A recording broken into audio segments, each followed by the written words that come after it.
Hi friends, welcome to Sheela's 5 stars kitchen. இன்றைக்கி நம்ம கிச்சனில் என்ன பார்க்க போகிறோம் அப்படின்னா, கேரளா ஸ்டைலில் புளிச்சேரி எப்படி வைக்கலாம் அப்படிங்கிறத இப்போ நான் காமிச்சு கொடுக்குறேன். அதுக்கு முன்னாடி நம்ம சேனலை சப்ஸ்கிரைப் பண்ணி வச்சுக்கோங்க, கூடவே இருக்கிற பெல் ஐக்கானே ப்ரெஸ் பண்ணி வச்சுக்கோங்க.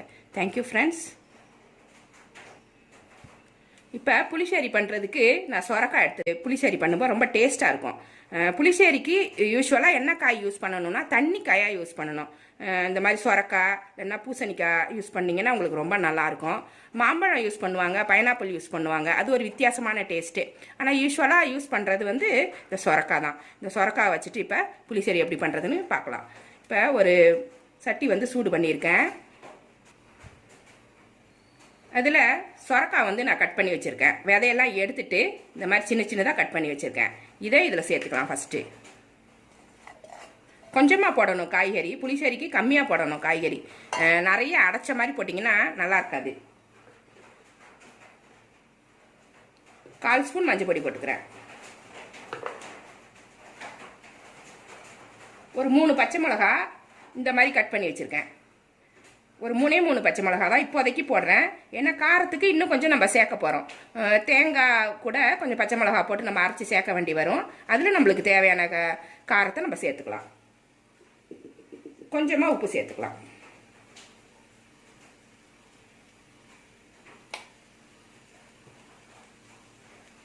இது வேகத்துக்கு தேவையான தண்ணியை சேர்த்துடலாம். இது கிட்டத்தட்ட நம்ம ஒரு மோர் குழம்பு மாதிரி இருக்கும். ஆனால் இந்த புளிச்சேரி வந்து தயிர்லாம் லாஸ்ட்டில் சேர்த்து இந்த அரவெல்லாம் அரைச்சி போடுறதால ரொம்ப டேஸ்ட்டாக இருக்கும். இது அந்த இயற்கை மாறாமல் அந்த காய்கறியை சாப்பிடும்போது உள்ள டேஸ்ட் நம்மளுக்கு கிடைக்கும். நம்ம நிறைய மசாலாலாம் அரைச்சி போடாமல் இதமான மசாலா, கொஞ்சமாக மசாலா அரைச்சி போட்டு செய்கிறதால அந்த இயற்கையே மாறாது. அந்த சொரக்காயோட இயற்கை மனம் மாறாமல் நம்மளுக்கு அப்படியே நேச்சுரலாக சாப்பிட்ற மாதிரி நல்ல டேஸ்ட்டோடு கிடைக்கும். இது வந்து ஃபஸ்ட்டு வேகணும். கொஞ்சமாக கருவேப்பிலையும் போட்டுருவோம். கருவேப்பிலையும் போட்டுட்டு நல்லா கிளறி விட்டுட்டு வேக வச்சுக்கணும். இந்த சொரக்காய் நல்லா வேகணும். வெந்ததுக்கப்புறம் தான் அடுத்த ஸ்டெப் நம்ம போக முடியும்.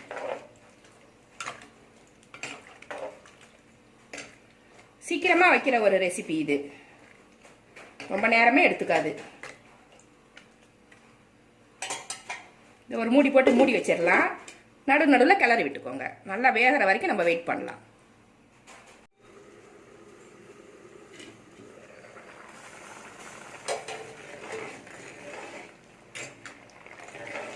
சொரக்காய் நல்லா வெந்துருச்சு. இந்த சமயத்தில் நம்ம இதுக்கு அரைக்க வேண்டிய மசாலாவெல்லாம் அரைச்சிட்டு வந்துடணும்.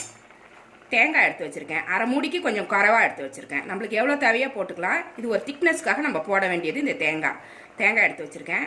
4 பச்சை மிளகா, 1 ஸ்பூன் சீரகம். இது வந்து நல்லா கொஞ்சம் தண்ணி ஊற்றி இல்லை நைஸாகவே அரைச்சி எடுத்துகிட்டு வந்துடலாம். தேங்காய் அரைச்சிட்டு வந்தாச்சு. இல்லை அப்படியே சேர்த்து விட்டுற வேண்டியதுதான்.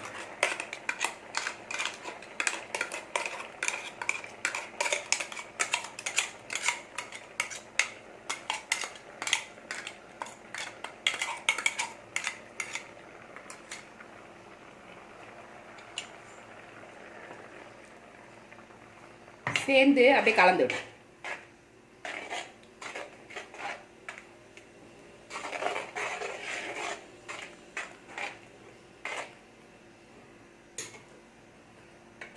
ஒரு 1/2 ஸ்பூன் தனி மிளகாத்தூள் போட்டுக்கிறேன். நான் ஒரு 1/2 ஸ்பூன் போடுறேன். ஏன்னா ஏற்கனவே பச்சை மிளகாலாம் போட்டிருக்கோம் காரத்துக்கு. இது ஒரு ஃப்ளேவராகவும் இது ஒரு டேஸ்ட்டையும் கொடுக்கும். இது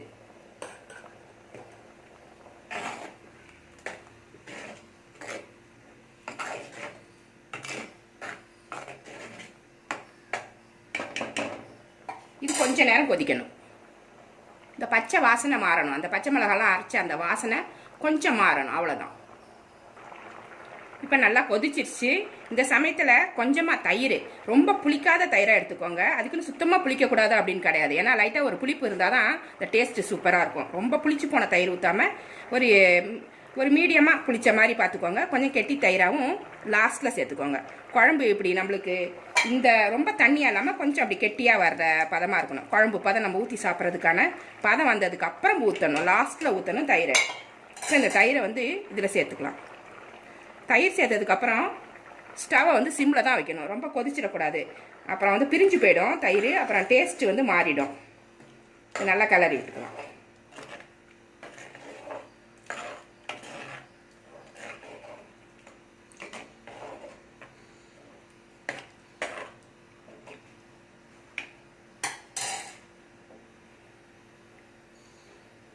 ஒரு 2 நிமிஷம் கொதிச்சா போதும். அப்புறம் இதுக்கு தாளிக்க வேண்டியதெல்லாம் போட்டு தாளிச்சிட வேண்டியதுதான். ஒரு கொதி வந்துருச்சு. இதை அந்த பக்கம் எடுத்து வச்சுட்டு இப்போ எப்படி தாளிக்கிறதுன்றத இப்போ நான் காமிக்கிறேன்.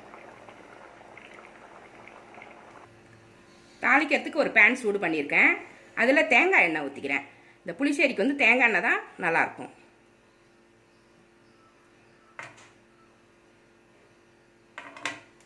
ஒரு 4 ஸ்பூன் அளவுக்கு ஊற்றிக்கிறேன் நான்.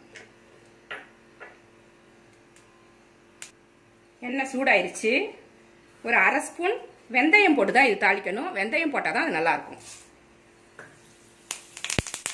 ஒரு 10 சின்ன வெங்காயம் ரவுண்ட் ரவுண்டாக கட் பண்ணி வச்சுருக்கேன். அதை இதில் சேர்த்துக்கலாம்.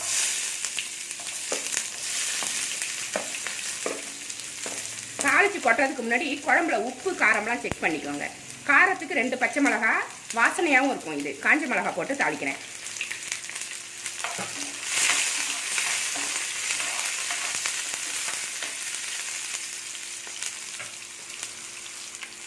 வெங்காயம் நல்லா வதங்கிடுச்சு.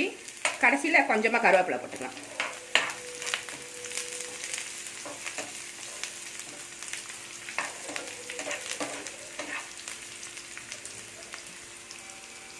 இந்த தாளிச்ச பொருளெல்லாம் இப்போ இந்த புளிச்சேரியில் கொட்டிக்கலாம். இது சூப்பராக இருக்குங்க. இந்த புளிச்சேரி சுட சுட சாதத்தில் இந்த புளிச்சேரி கொஞ்சம் ஊற்றி நல்ல ஒரு காரமான துவையல் இல்லைன்னாக்கா கத்திரிக்காய் தொக்கு இந்த மாதிரி வச்சுக்கிட்டிங்கன்னா உங்களுக்கு சூப்பராக இருக்கும். அவ்வளோதான். சொரக்காய் போட்டு புளிச்சேரி சூப்பராக ரெடி ஆகிடுச்சு. இதுக்கு வந்து ஒரு துவையல் அரைக்க போகிறேன். அதையும் சேர்த்தே பார்த்துருங்க. தேங்காய் துவையல் வந்து இதுக்கு ரொம்ப நல்லாயிருக்கும். அதையும் சேர்த்தே காமிக்கிறேன். அதுவும் கேரளா ஸ்டைல் தான். அதையும் பார்த்துட்டு நம்ம இதை ஃபினிஷ் பண்ணிக்கலாம். இப்போ புளிச்சேரிக்கு மேட்சாக ஒரு துவையல் ஒன்று பண்ணிடலாம். இது வந்து கேரளாவில் வந்து சம்மந்தின்னு சொல்லுவாங்க, தேங்காய் சம்மந்தின்னு சொல்லுவாங்க. இது வந்து அதுக்கு ரொம்ப டேஸ்ட்டாகவும் இருக்கும், மேட்சாக இருக்கும். இது ஈஸியாக பண்ணிட்டோம் குழம்பு. அது மாதிரி ஈஸியாகவே அதுக்கு தொட்டுக்கிறதுக்கு ஒரு ஐட்டமும் பண்ணிடலாம். தேங்காய் ஒரு மூடி எடுத்திருக்கேன். இந்த மாதிரி சின்ன சின்னதாக கட் பண்ணிக்கோங்க. அப்போ தான் மிக்சியில் வந்து நுணுங்கும். அதனால் தேங்காவை சேர்த்துக்கலாம். காரத்துக்கு ஒரு 6 பச்சை மிளகாய் எடுத்திருக்கேன். உங்களுக்கு கம்மியாக வேணுன்னா கம்மியாக போட்டுக்கோங்க. புளி ஒரு துளி புளி எடுத்திருக்கேன். ஒரு சின்ன நெல்லிக்காய் சைஸ் எடுத்திருக்கேன். அதை போட்டுக்கிறேன். ஒரு 5 பூண்டு உரித்து வச்சுருக்கேன், அதையும் சேர்த்துக்கிறேன். ஒரு 6-7 சின்ன வெங்காயம் எடுத்திருக்கேன். இது உங்களோட சாய்ஸ் தான். நிறைய போட வேண்டாம், 5-6 போட்டாலே கரெக்டாக இருக்கும். கொஞ்சமாக கருவேப்பிலை, எல்லாமே ஒன்றா போட்டுடலாம். இதுக்கு தேவையான உப்பு சேர்த்துக்கலாம். இந்த தேங்காய் சம்மந்தி வந்து வெறுமனே சாதம் வடித்து இந்த துவையல் மட்டும் அரைச்சாலே போதும், அவ்வளோ நல்லாயிருக்கும். உப்பு தேவையான அளவு போட்டுக்கலாம்.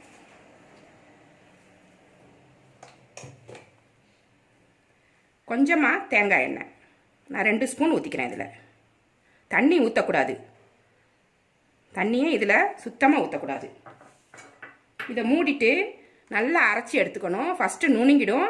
அப்புறம் திரும்ப இந்த மிக்சியை திறந்துட்டு திரும்ப ஸ்பூனால் கிளறிட்டு திரும்ப இன்னும் ஒரு தடவை இல்லைன்னா 2-3 தடவையாகவே திறந்து கிளறி விட்டு இதை நைஸாக எடுத்துக்கணும். நல்லா இது கொஞ்சம் குறகுறப்பாக தான் இருக்கும். தண்ணி ஊற்றினாலும் நம்மளுக்கு குழன்னு இருக்கும், அது நல்லா இருக்காது. தண்ணியே ஊற்றாதீங்க. இந்த தேங்காய் எண்ணெயிலே அது வந்து மஞ்சு போயிடும். இதை வந்து எப்படி அரைச்சிட்டு வரேன்னு பாருங்கள். இந்த மாதிரி அரைச்சிட்டு வந்துடணும். அடிக்கடி மிக்சியை திறந்து நல்லா தள்ளி விட்டு தண்ணி ஊற்றாமல் இந்த மாதிரி அரைச்சிட்டு வந்துடுங்க. இது கொஞ்சம் குறகுறப்பாக தான் இருக்கும். இது எப்படி ரெடி பண்ணணும் அப்படிங்கிறத இப்போ காமிக்கிறேன். இது ஒரு பிளேட்டில் போட்டுக்கோங்க. அப்படியே தொட்டுக்கலாம். இருந்தாலும் இதோட பக்குவம் எப்படின்னு காமிக்கிறேன்.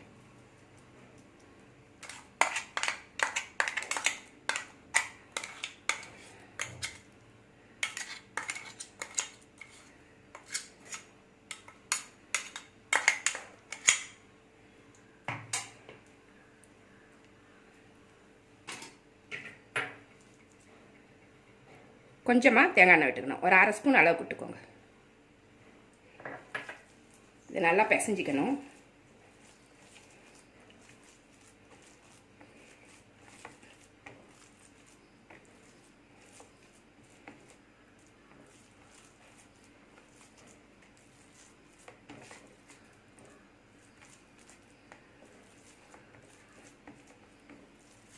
இது அப்படியே ஒரு பால் மாதிரி ஆக்கிக்கணும். பால் மாதிரி செய்ய முடிஞ்சால் தான் நம்ம கரெக்டாக அரைச்சிருக்கோம் அப்படின்றது நம்மளுக்கு தெரியும்.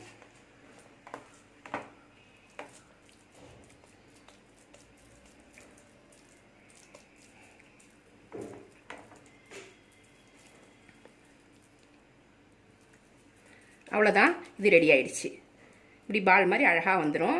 நீங்கள் சரியாக நுணுக்கலைன்னா இந்த மாதிரி வராது, உதிரும். அதனால் தேங்காய் எண்ணெய் ஊற்றி இந்த மாதிரி உருட்டி அழகாக வச்சுக்கோங்க. இதுதான் சரியான பக்குவமாக இருக்கும். கேரளா ஸ்டைல் புளிச்சேரி ரெடி ஆயிடுச்சு. அதுக்கு தொட்டுக்கிறதுக்குன்னு பார்த்தீங்கன்னா தேங்காய் துவையல் ரெடி பண்ணியிருக்கோம். இது வந்து தேங்காய் சம்மந்தின்னு சொல்லுவாங்க. இந்த 2 ரெசிபியுமே சூப்பராக இருக்கும். இது உங்கள் வீட்டில் ட்ரை பண்ணி பாருங்கள். இந்த ரெசிபி உங்களுக்கு பிடிச்சிருந்தா நம்ம சேனலை சப்ஸ்கிரைப் பண்ணி வச்சுக்கோங்க. கூடவே இருக்கிற பெல் ஐக்கானே ப்ரெஸ் பண்ணி வச்சுக்கோங்க. லைக் பண்ணுங்கள், ஷேர் பண்ணுங்கள், கமெண்ட் பண்ணுங்கள். இவ்வளோ நேரம் என்னோடய வீடியோவை பார்த்தா எல்லாருக்குமே நன்றி. Thank you friends.